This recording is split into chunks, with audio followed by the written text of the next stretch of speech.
અમદાવાદ શહેરના Indira bridge circle પરથી જાહેરમાં વેચાણ માટે લાવવામાં આવેલા ગાંજાના જથ્થા સાથે એસઓજી પોલીસની ટીમે એક પતિ પત્નીની ધરપકડ કરી છે. કુલ 3 કિલો 610 ગ્રામ કે જેની કિંમત ₹36,100 અને રૂપિયાની કિંમતની અન્ય વસ્તુ એટલે કે 67,600ની રકમ મળી આવી હતી. વધુ તપાસ હાથ ધરવામાં આવી હતી. એસઓજી એસીપી NL દેસાઈએ જણાવ્યું હતું કે અમને આરોપીઓ વિશે ચોક્કસ માહિતી મળી હતી. આરોપી પતિ પત્ની છેલ્લા 1.5 વર્ષથી અમદાવાદ શહેરમાં ગાંજા વેચતા હતા. પકડાયેલા આરોપીઓમાં કમલેશ વાઘેલા અને પિંકી વાઘેલાનો સમાવેશ થાય છે. બંને આરોપીઓ અમદાવાદ શહેરના વસંતનગર, છાપરા, ઠક્કરનગરમાં રહે છે. તેઓ રાજસ્થાનથી ગાંજો લાવે છે, અમદાવાદ શહેરના વિવિધ વિસ્તારોમાં વેચે છે. એસઓજીએ બંનેની ધરપકડ કરી વધુ કાર્યવાહી हाथ धरी है.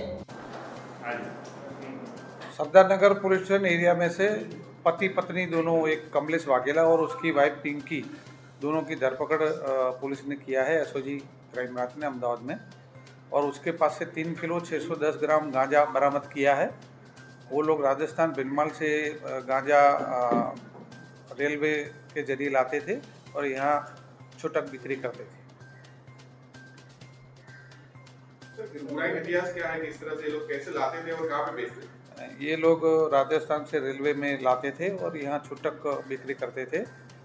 कमलेश वाघेला जो है उसके विरुद्ध में 11 ऑफेंस रजिस्टर है और उसकी वाइफ पिंकी है, उसके खिलाफ 1 गुना रजिस्टर हुआ है. शेख रुस्तम સાથે CN24 ન્યૂઝ અમદાવાદ. હવે જુઓ દેશ દુનિયાની તમામ ખબરો તમારી આંગળીના ટેરવે. ઉઠાવો મોબાઈલ અને ગૂગલ પ્લે સ્ટોર પરથી ડાઉનલોડ કરો અમારી CN24 ન્યૂઝ મોબાઈલ એપ.